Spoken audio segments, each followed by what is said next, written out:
Hi, this is Jim from Safety Wars. Before we start the program, I want to make sure everyone understands that we often talk about OSHA and EPA citations, along with some other regulatory actions from other agencies, legal cases, and criminal activity. Everyone is innocent until proven guilty in a court of law. Proposed fines are exactly that, and they are often litigated, reduced, or vacated. We use available public records, news accounts, and press releases. We cannot warranty or guarantee the details of any of the stories we share, since we are not directly involved with these stories, at least not most of the time. Enjoy the show.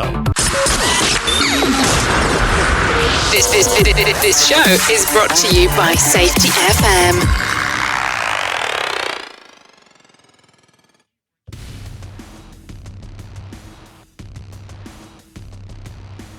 Good evening. Welcome to Safety Wars.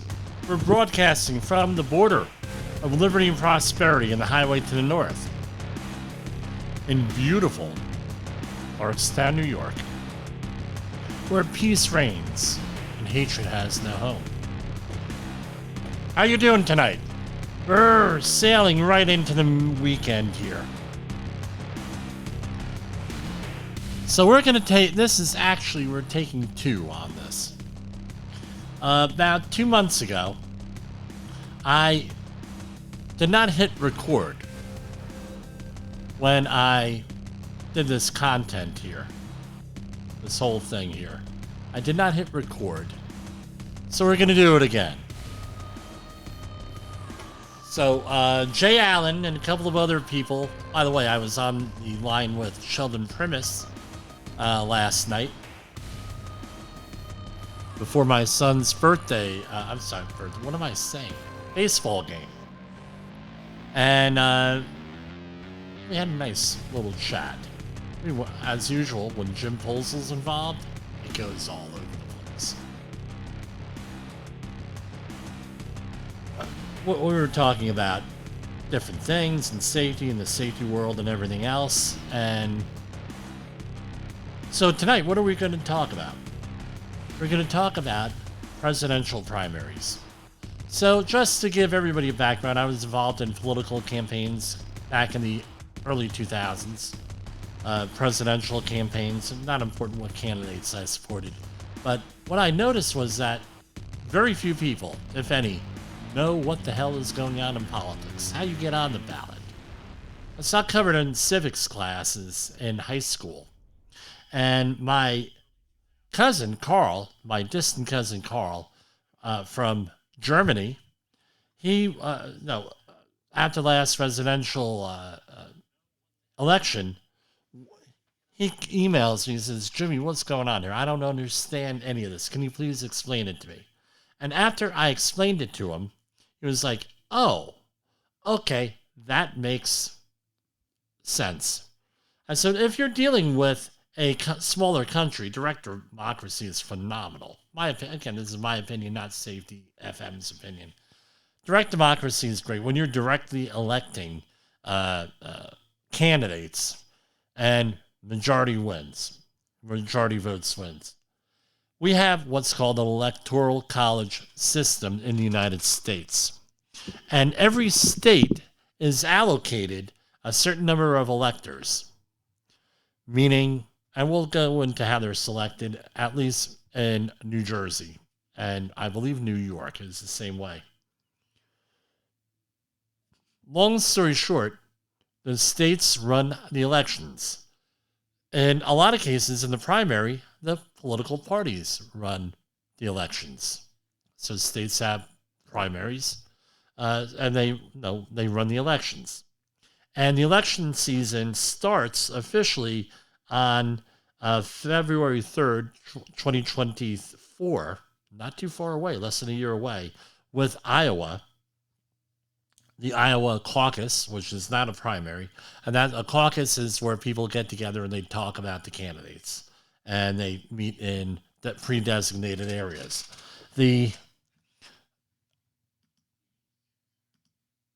Hold on here. The first primary is the New Hampshire primary in February 11th.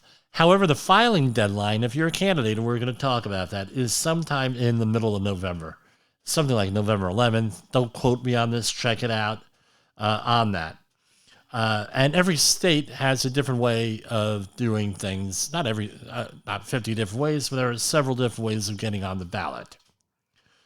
Why am I going through this? Is that don't be manipulated.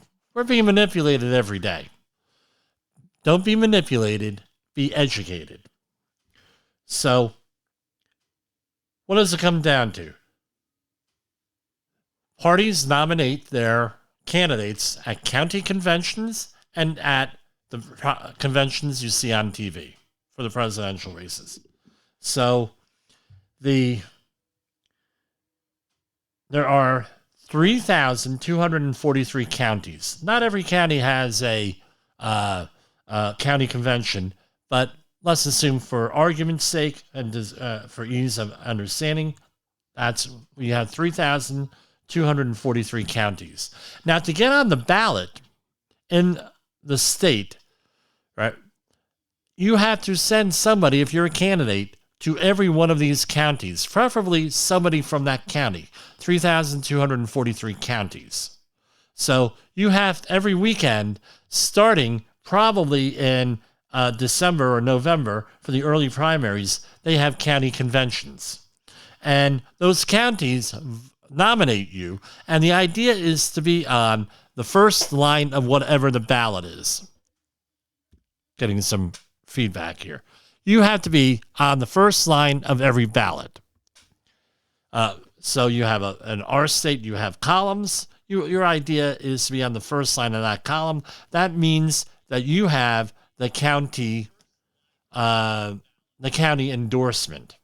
And chances are, if you get the county endorsement, you're probably going to get nominated.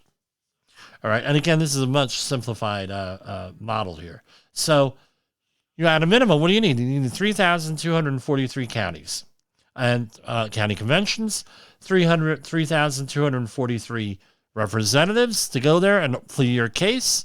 That means that you need to go and whatever structure they have in that county, you need to comply with it. Now do you get the scope of of a presidential campaign? So now you have 50 different states. And I'm not going to talk about the District of Columbia here, where they have a system in there. You have 50 different states, which means you need to have 50 state coordinators. You have to have 50 state treasurers associated with that, preferably a CPA or someone who really knows numbers. Then you need 50 state coordinators, and there may be some overlapping duties here, and you need about 150 assistant coordinators to fill in the gaps of being the assistant state coordinator or the assistant, like a volunteer coordinator or something like that. And you need a lot of volunteers thrown in there. So you need the volunteers at the right time to operate phone banks like we did in the old days, maybe internet, different internet resources out there, social media, things of that nature. So you're looking at roughly, I'm going to say a round number, you have to have 3,500 people involved. Right? And you may need more than that because you may need 50 attorneys associated with. So you're looking at 3,550 people roughly to manage your campaign if you're going to be in a presidential campaign. Now you're not. Are they paid or not? Some campaigns are paid. Sometimes they're volunteers. Sometimes the volunteers are looking for a payoff later on, sort of thing. Right? Then on your primary day, you get on the ballot for that state. And how do you get on the ballot? You have to have what are called signatures. Ballot signatures in most states, and a lot of states, the party runs the show, so to speak, in conjunction with the Secretary of State or other designated official. So we have all of that stuff going on at one shot here. So, for example, by the numbers, I did a little bit of reading here for change, and some of the states, You need no buddy and on the ballot. No, it's all handled by the state parties, and they may have their own requirements require a ballot of some sort. Some states you need over 10,000, 11,000 ballots, signatures from registered voters or people who intend to register by the primary date. There's an argument to be made for that, depending on where you are. Again, I'm speaking real generalities here.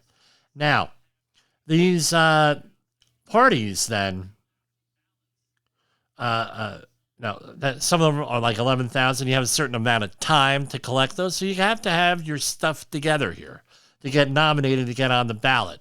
Then you're on the ballot. Now you go and you go for the primary day and you vote. Now there's also a price for getting on the ballot also. Some states are free.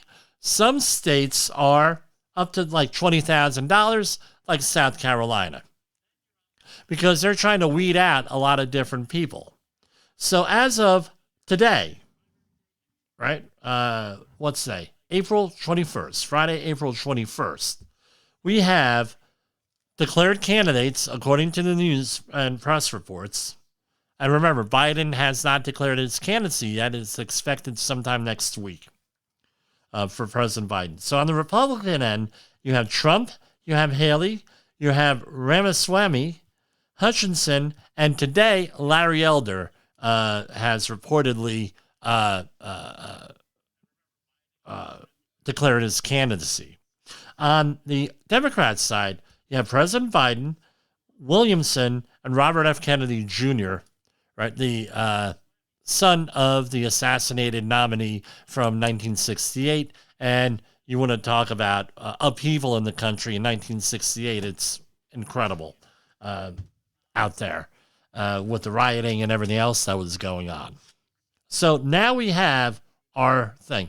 Now do you understand what it takes to run a presidential primary here, to run a candidacy? This is why it costs a lot of money to run this. You have to pay people. You got to pay every campaign office, unless someone's going to run it out of their house, which you're really not supposed to do. It's not really recommended. You have to have 50 campaign offices, maybe more. In some of the larger states, more than 50. More than 50. You may need 3 or 4 for some states like Texas, California. Then you need lawn signs. Then you need mailers. Then you need services to mail things out, unless you're going to have volunteers do it. Do you understand this is a massive undertaking? So now with all of these candidates here, you have to put into what has to come into your calculus for a candidate that you support. And I'm not endorsing candidates here. Which candidate is going to be able to get their guvno together, to get their stuff together, to then go and get on the ballot? So you're saying, well, Jim, this is not really safety related. Yeah, it is safety related. It's called psychological safety. I've seen people have nervous breakdowns because the candidate that they were supporting did not make it on the ballot, and there were candidates that you've heard of. So one of the strategies here is that you often get people who say, well, like New Jersey and Hawaii are like the last primaries to be decided.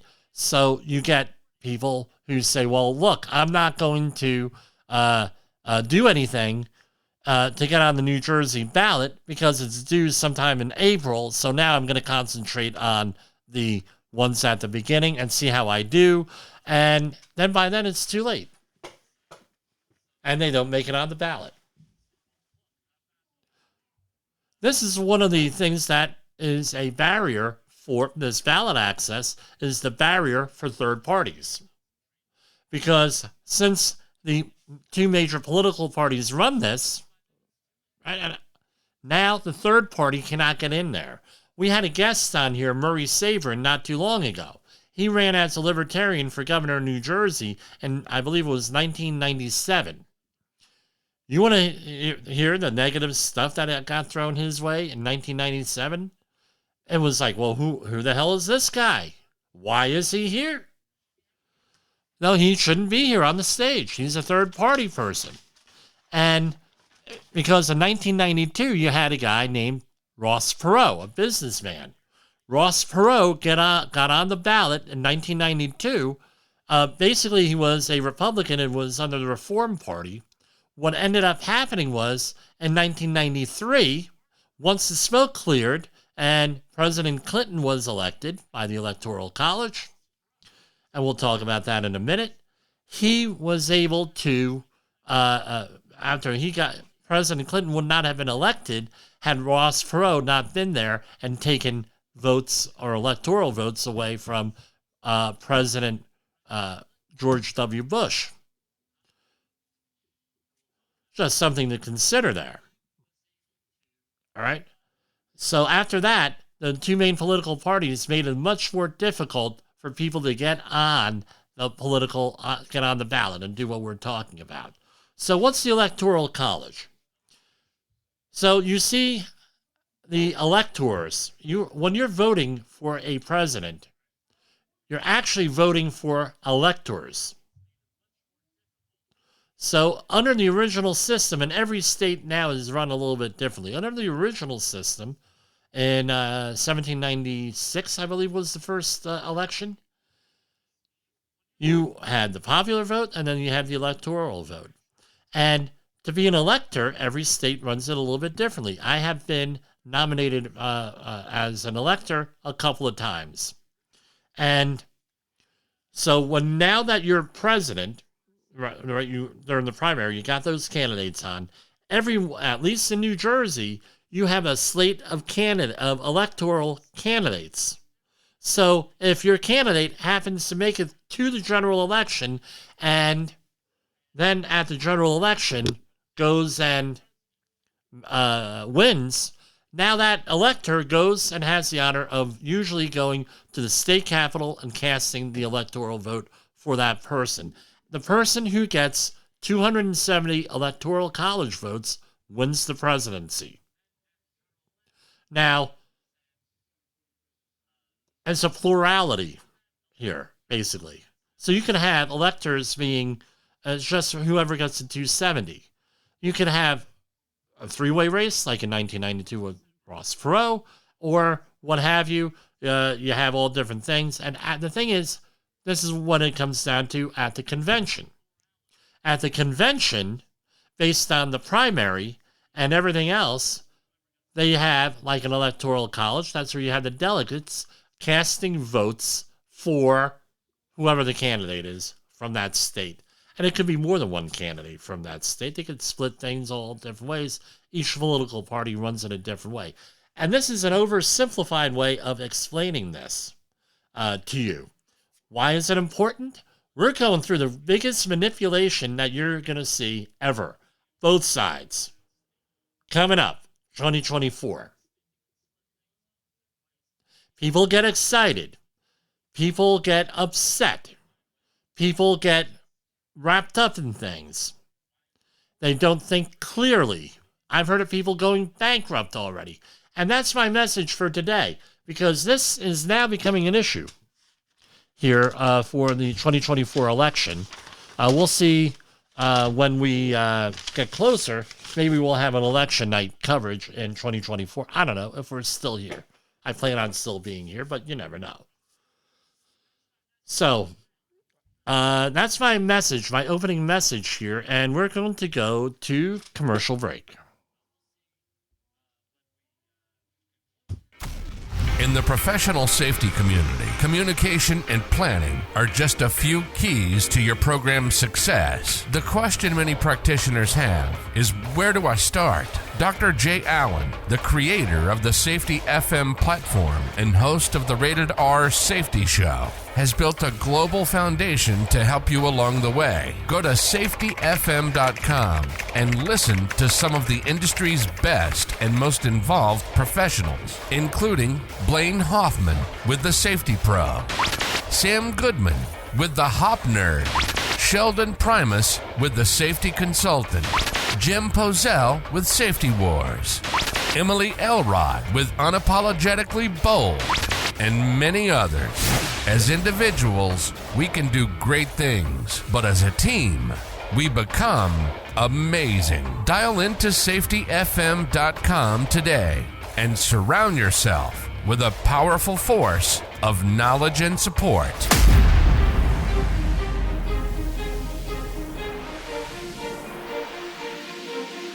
Is your safety training old, stale, and hackneyed? Is your safety trainer still preaching a warped version of behavior-based safety? How about safety training that actually addresses your hazards in your workplaces and is not standardized baloney from 25 years ago?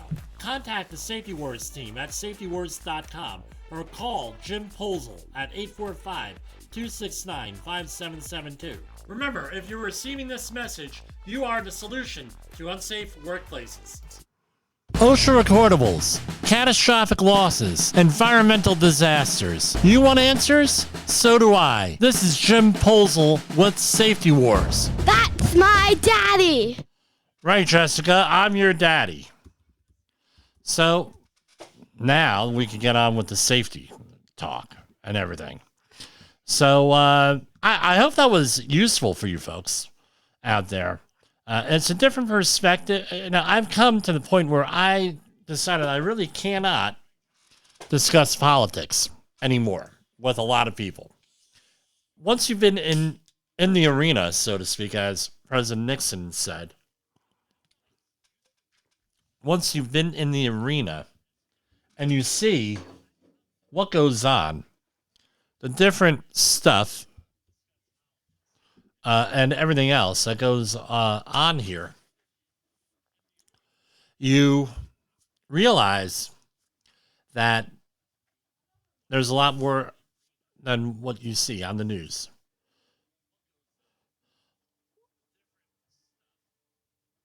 One of the things that I genuinely try to do, is I try to see the other person's point of view. Before I make an argument, I try to make their argument, meaning understand what where they're coming from. And this is what's lacking a lot in our society. And it leads to people being demonized. And I don't see this ending I don't really see this ending in a good way here with everything. And I just clicked on the wrong thing and my entire screen went blank here. So I'm going to be recreating things, and I apologize for that. So there was an article that came out today on eschatology, meaning the end times, the study of the Bible and end time prophecies and everything else. So reportedly, Sir Isaac Newton talked about the apocalypse. And, one of the lesser known things. He was known for a lot of stuff. With Doomsday. Some of the more popular ones have been Nostradamus from about the 1400s, 1500s with his quatrains and everything, which I have a copy of. I've read a couple of times. And then you have other people out there, The Late Great Planet Earth by Hal Lindsey. Then you had Harold Camping from Family Radio fame. That I believe was 1994 was his book on prophecy. And then towards the end of his life, he was predicting 2012. You had all different types of authors talking about 2012, and there was a movie 2012. So Sir Isaac Newton predicted the world would end roughly in about 2060. And people are starting to know, again, we're starting up again with this. I remember when I was a kid, it was 2000 because there was the conversions of the planets or something. Harmonic convergence, I believe it was in 2000. And that was going to be the end of the world and the end of the age. And I went back this is what one of the things is. If you grew up in the 70s and the 80s during the Cold War, a lot of this stuff came about. You had certain religious denominations that called themselves Christians that came out with all of this stuff about the end of the world, hell and damnation, and everything else. So as everyone here knows, my father was passed away last year, and time to clean out the house. There's some areas of the house that were mine. I lived there, from high school and after college, and I had books, and a lot of books, right? Some of them were Star Trek related books, which I saved. A lot of them had to do with end time prophecy. I got rid of all of them because not one of them came to fruition. Any of those books, or was like a multi-level marketing thing, or behavior-based safety. Let's face it. We should do a program on how behavior-based safety is like multi-level marketing out there. And what happened was when I saw none of this stuff came true, all of a sudden I said, well, what good is it? It's called the false prophet type of thing. I got rid of everything. And then later on, we did a Bible study in my church on the Lutheran/Catholic traditional point of view on Book of Revelation and everything else. And it was a book of hope. Let's see if I can get the copy, the name of the book.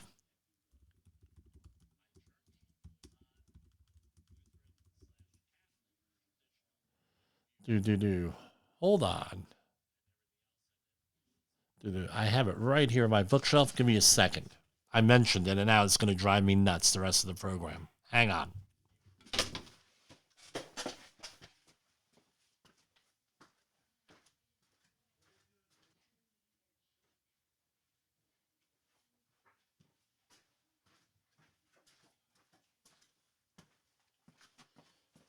I'm sorry, they tell you never to do that, but we're on the subject. I get on the subject every time I talk about eschatology. There is a book out there, Revelation for Today, a book of hope. Right here. Guy by the name of Richard L. Jeske.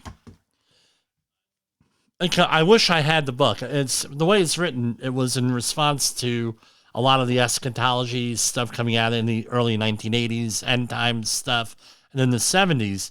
And I tell you what, I got a copy of this book. You can get it on Amazon, used books, a couple of the other used book services. It'll put away all of this hell and damnation stuff about the end times. Guess what? So that's by Richard L. Jeske.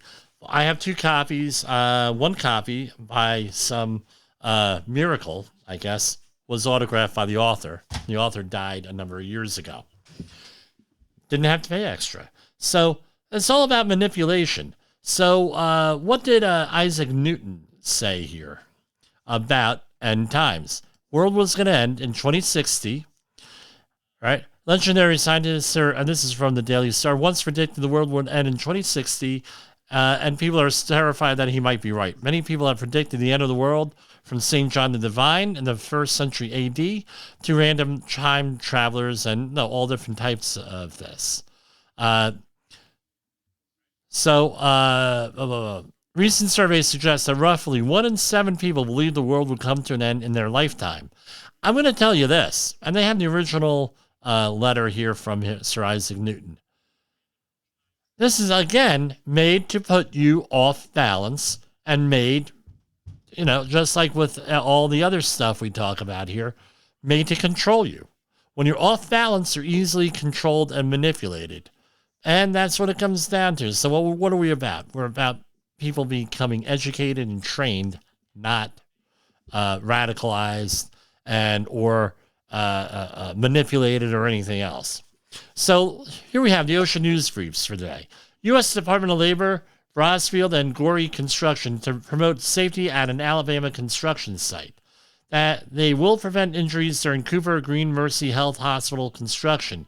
So this is an alliance named today. Today, OSHA and Brasfield and Gorey Construction signed a strategic partnership to promote safety and health practices to help in preventing worker injuries and exposure to hazards during construction of Cooper Green Mercy Health, a 5-story, 210 a 211,000 square foot hospital and parking deck in Birmingham, Alabama. So again, these things, I'm going to point them out. Good job. You have partnerships, strategic partnerships. Here we have a strategic partnership agreement also announced today between Moss and Associates and OSHA to promote workforce or workplace safety and health during the construction of a Central Florida hotel. And this is for the construction of a 492,000 square foot hotel, 15 stories, and on a 2-acre parcel off the Clearwater Beach Barrier Island. So again, this is another strategic partnership. U.S. Department of Labor to honor workers whose jobs claim their lives and recommit to protecting workers. I believe we talked about this yesterday, where on April 28th, there's going to be the Worker Memorial Day, another good thing that we're doing in this country. Dollar General, again, found exposing employees to fire and entrapment hazards at the Federal Workplace Safety Inspection at an Orlando area store. Maybe some of our Orlando people could go down there and inquire about this, get in on this. The agency cited the company with 1 willful violation, 2 repeat violation, and what are they finding them for? The usual. Blocking walkways, items stacked in an unstable manner, exposing workers to trip and struck by hazards. All preventable stuff. Easy peasy stuff.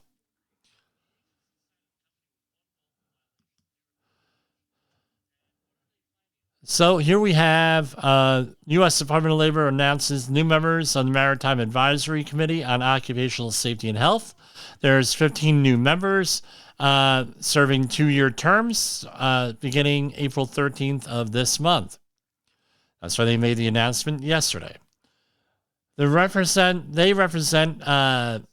interests of workers, employers, occupational safety and health organizations, and the government. The committee meets twice a year. The appointees and their areas of expertise are as follows. Aaron Arabaski, let's see if I know anybody here.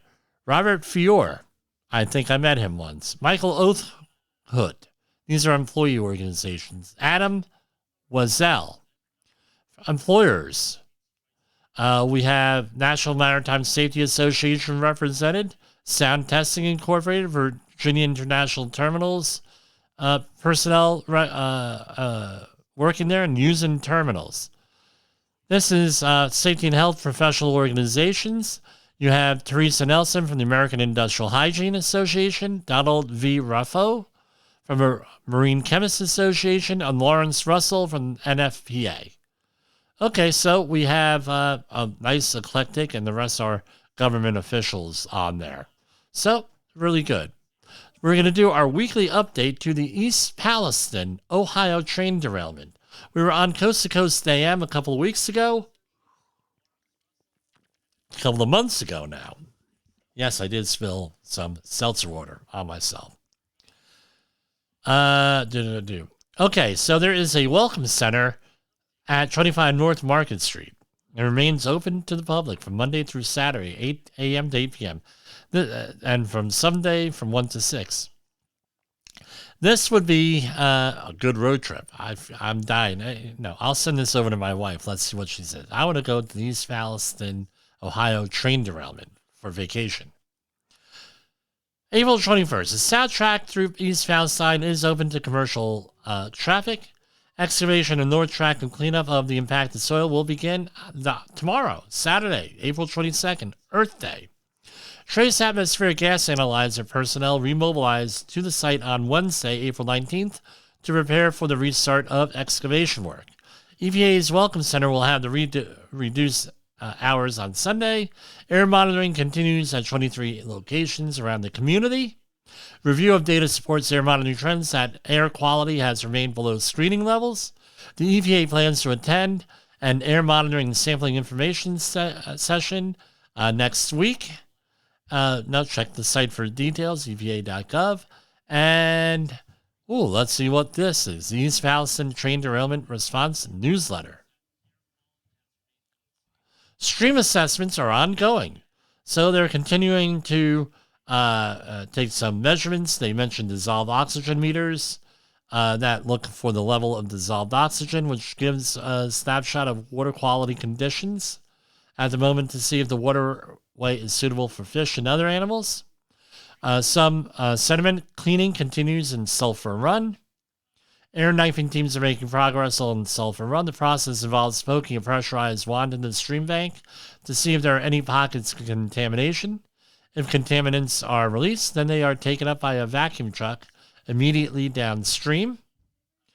And a fill system, portable high-throughput integrated laboratory identification system, is on site. Phyllis is one of the EPA's mobile laboratories used for on-site analysis of samples. Phyllis involved 3 mobile units using state-of-the-art technology, and that's deployed to sites like this. And the idea is to process samples on site within 24 hours, which is critical for this type of a cleanup.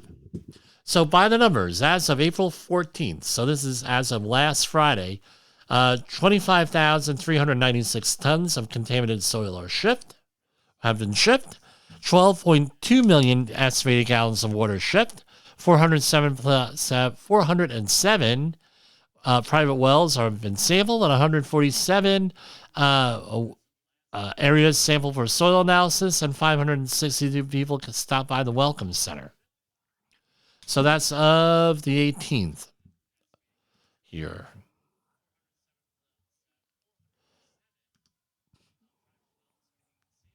Now, I wonder if I can do this on here.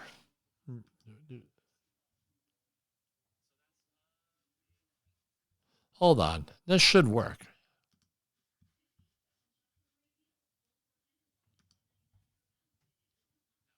Okay, hold on. We are going to see if we can do this.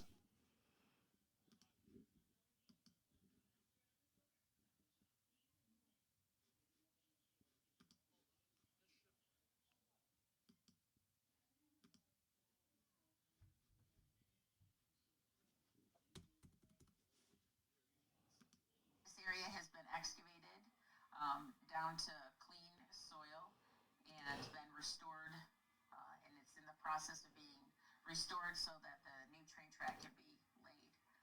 In this area, Main Line 2 is still in operation and continues to do so to allow commerce. And once we're completed with the excavation on this side, we'll move to excavate Main Line 2 and remove the contamination in that area. Okay, so here we have, I hope we can all hear this.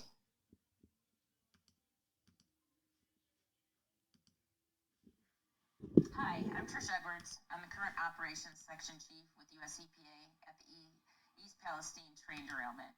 I'm currently standing where Main Line 1 was located. During the train derailment, this area has been excavated down to clean soil and been restored, and it's in the process of being restored so that the new train track can be laid. In this area, I guess we can't do that. Still in operation and so they have videos here showing the extent of the contamination. If you're seeing this, okay, we'll be better prepared next Friday when I give our next update. So, forget about that idea, huh? All right. Hold on. Okay, we're at roughly 39 minutes past the hour. We're going to take a little break here because I screwed up my entire screen here. So we're going to go to our second commercial break. You are listening to Safety Wars. Tomorrow's Safety Today. In the professional safety community, communication and planning are just a few keys to your program's success. The question many practitioners have is, where do I start? Dr. Jay Allen, the creator of the Safety FM platform and host of the Rated R Safety Show, has built a global foundation to help you along the way. Go to safetyfm.com and listen to some of the industry's best and most involved professionals, including Blaine Hoffman with the Safety Pro, Sam Goodman with the Hop Nerd, Sheldon Primus with the Safety Consultant, Jim Pozell with Safety Wars, Emily Elrod with Unapologetically Bold, and many others.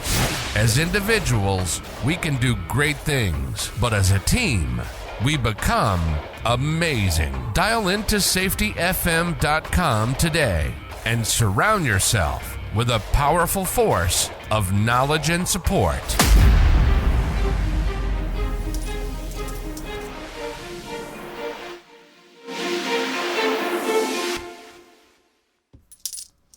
Okay, we haven't talked about money in the last couple of days, but here we go. The markets were all in the green today for the most part. Dow Jones Industrial Average at 33,808, S&P 500 at 41,033, NASDAQ at 12,072, S&P 500 at 4133, Russell 2000 at 1791.51, U.S. 10-year Treasury note is at 3.577%. Those are all up. Bitcoin is down slightly from the last time that we spoke about it, but it's up slightly today, trading at 27,368 as of right now, 8:42 p.m. Eastern Standard Time. Crude oil is at $77.95 a barrel. That's come down a little bit. Precious metals. Gold is down to $19.95.10. Silver at $25.34, down slightly. Platinum at $11.47.40. Palladium at $16.38.50. So platinum, palladium up slightly. Silver and gold down slightly. So Elon Musk, in case you don't know, he had a real bad day yesterday when one of his starships, when the starship exploded. SpaceX, right? But the thing is, it's the biggest thing that ever left the ground here, right? Biggest rocket ever generated, ever created. So it's really a mixed bag here, right? Bad that it exploded, but good that they got it off the ground. And that's, I think, what they all wanted to do to begin with, show that it can work and everything else. I guess. No, that's what we're doing. Let's head on over. I had everything all set up, folks. And one click of the mouse and everything disappears.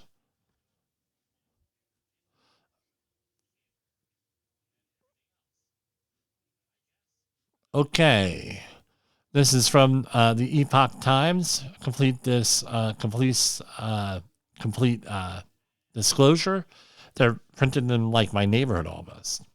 So everything's fouled up here. Hold on.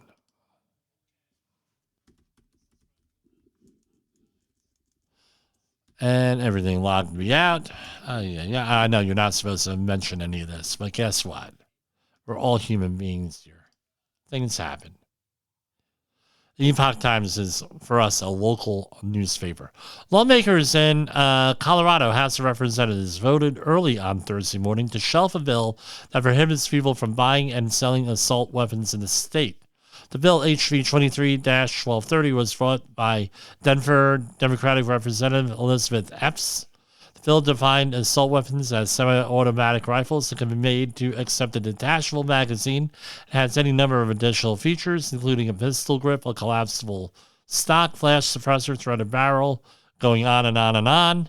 And so basically, they decided to shelve it.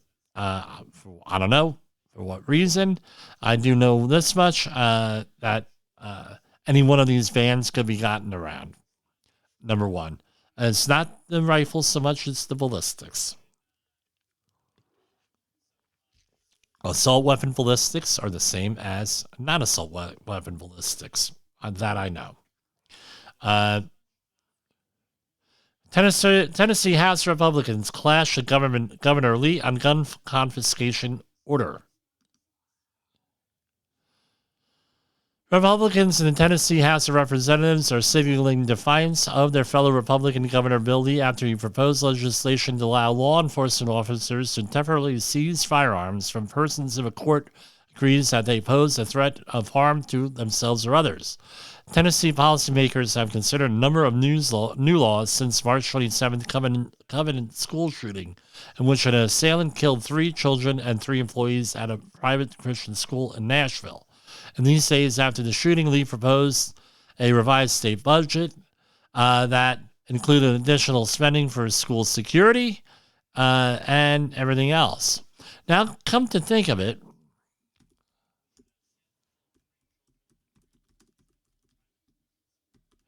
so for all of us here, and I think if you were alive in the 1990s, 1999. I'm sorry, it wasn't 99. I know it wasn't 99. When was the Columbine shooting? I could be wrong on here.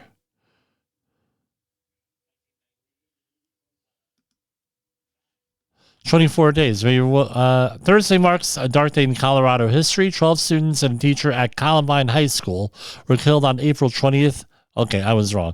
1999. I'm thinking of another situation, which was the Oklahoma City bombing on roughly April 20th and 21st. Coloradans remember the tragedy on this day to honor the lives, and this is from yesterday, of those killed and injured. On this day, Columbine students, staff, and the community work a day of service to honor those victims.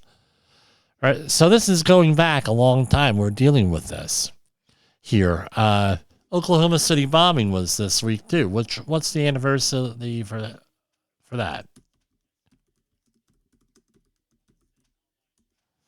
That was April 19th, 1995. I got those dates mixed up. Incredible. On the morning of April 19th, 1995, an ex-Army soldier and security guard named Timothy McVeigh parked a rented Ryder truck in front of the Alfred P. Murrah Federal Building in downtown Oklahoma City. Right? And well, I'm not going to mention how he did it because I don't want to give anybody ideas. And that's basically it, what comes down to that. April 20th, again, this is when a lot of people want to commemorate. If you go into some religions, April 20th and this whole week is like a bad week. That's what I learned this week with some lesser known religions here. April 20th, bad vibes this entire week. This was also the week that Adolf Hitler was born. So again, people trying to commemorate him and everything else. It's a sick world out there with that. Now, we're going to have a war update. And again, I erased everything, so hold on. We're going to go to commercial break here. And if I'm any longer, we're going to probably go to some music.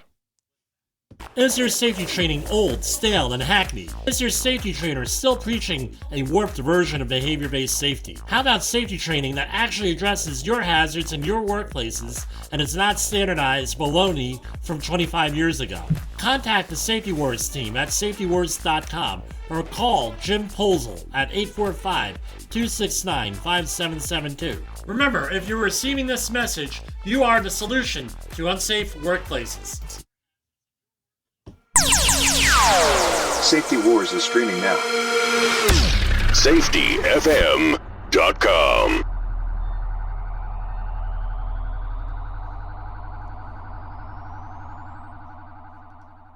So here we have extreme risk of taking Ozempic. Again, we've been talking about Ozempic on and off here for a couple of months because that's semaglutide.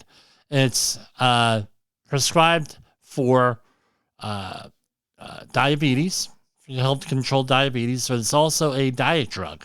So almost immediately, here's a story by, I don't have the author here, but it's thenyuz.com. The extreme risk of taking Ozempic is malnutrition. Almost immediately after starting Ozempic, a diabetes medication known for inducing weight loss, a woman who's also a medical writer in North Bergen, New Jersey, was left without any semblance of an appetite. She started setting alarms to remind herself to eat. She was also so exhausted that even after 10 hours of sleep, she would collapse onto her couch after work, unable to move. She left purses and clothes strewn across the bedroom floor because she was so queasy all the time, worried that bending down to pick them up would make her vomit. 4 months later, her dietitian told her that she may be malnourished. Right? She said, "How can I be malnourished? I'm over 200 pounds." She recalled thinking. She stopped taking Ozempic last fall. Her doctor originally recommended Ozempic because this person had a polycystic ovary syndrome, a hormonal condition that occurs alongside insulin resistance. The weekly injections led to constant low-level nausea, a squiggly and sickness in her stomach. She lost all her desire to eat. They're saying that is rare, but people become malnourished on this. I believe it. I absolutely 100% believe it. This is from the dailymail.com. Eco-zealots returned to the U.S. to wreak havoc on Boston as they slashed 43 tires on luxury SUVs, including Land Rovers and Mercedes, and leaflets on cars saying "Your gas guzzler kills." The eco-mob, dubbed the Tire Extinguishers, has returned to the United States. The group deflates tires on the SUVs because they are more likely to kill people. Climate zealots previously claimed they will never be caught after vandalizing New York and striking 9 countries in 9 countries in one night. So this is a local issue for us here in the New York area also. So the return of the group to the U.S. comes after the fanatics previously bagged they will never be caught after hitting 40 SUVs in New York City in July. Again, just in time for Earth Day. I tell you what, you're not helping your cause when you're promoting violence, any kind of violence. So this is from the BBC with the Russia-Ukraine war. A Russian Sukhoi 34 fighter jet has accidentally bombed the Russian city of Belgorod, around 40 kilometers from the border of Ukraine. The bomb left a 20-meter crater that caused an explosion so large that it blew a car onto the roof of a nearby shop. Regional Governor Gladkov said the authorities had ordered the evacuation of a damaged 9-story block on flats as a precaution. 3 people were injured and several buildings were damaged, he said. All right. Okay. Russia says its Air Force accidentally bombed its own city, so they actually admitted it later on. So in an escalation here, that's how I'm seeing it. All NATO members have agreed Ukraine will eventually join. Secretary General of NATO says countries have agreed Kiev will join military alliance when war with Russia is over. Well, way to escalate things, folks. The NATO Secretary General Jens Stoltenberg has said all member countries will have agreed that Ukraine will eventually join the transatlantic military alliance once the war is over, and eventually ahead of a meeting of Western defense ministers discussing further military aid for Kiev. Further announcements on weapons and support are expected after the summit at the Ramstein Air Base in Germany. Okay, so we have that going on. U.S. says it will begin training Ukraine on Abrams tanks within weeks. The 31 M1 Abrams tanks promised by Washington could reach Ukraine by fall far sooner than expected, American officials say. Here's what we're covering. the arrival of Abrams tank, right? The top U.S. defense, this is from the New York Times. Again, they're arriving at Ramstein Air Base. So they're going to start training on them. I think it's a little bit too little, a little bit too late here. General Miley said the M1 tanks coming, and the first ones are training tanks, so they are not combat ready. But he added, I do think the M1 tank, when it's delivered, will make a difference. I don't know. You talk about wars and rumors of wars and everything else going on here. I just don't believe the stuff that's going on here in this world. So I think we're going to call it a day. Name of the book that we were talking about, right? Revelation for Today by Images of Hope by Richard L. Jeske. Phenomenal book. If you grew up on this stuff like I had, it's an eye-opener. It'll lay your things. Oh, did I talk about religion? We're not supposed to talk about religion either. Oh, okay. What the hell else is there left to talk about with things? Nothing's interesting out there, let's face it. So I want everybody to go out. Tomorrow's Earth Day. Do something good for the Earth. Now, every community is having events, if they haven't already. Go out and do an Earth Day event. If you can't do that, then go out there and do something. Pick up trash, side of the road, safely with a safety vest on. Something else you could do is the other side of the environmental movement, which I'll call here, which we covered recently from the International Conference on Climate Change. There's a lot of other environmental issues out there that we need to worry about other than climate change. And there's more agreement than disagreement here. Nobody wants dirty, well, I don't want to say nobody, but reasonable people do not want dirty air, dirty water, energy to be wasted, or anything like that. And, that's along those things. So I might be here tomorrow for Earth Day quite briefly, but we'll see what happens. For Safety Wars, this is Jim Posel. I will see you on Monday, definitely.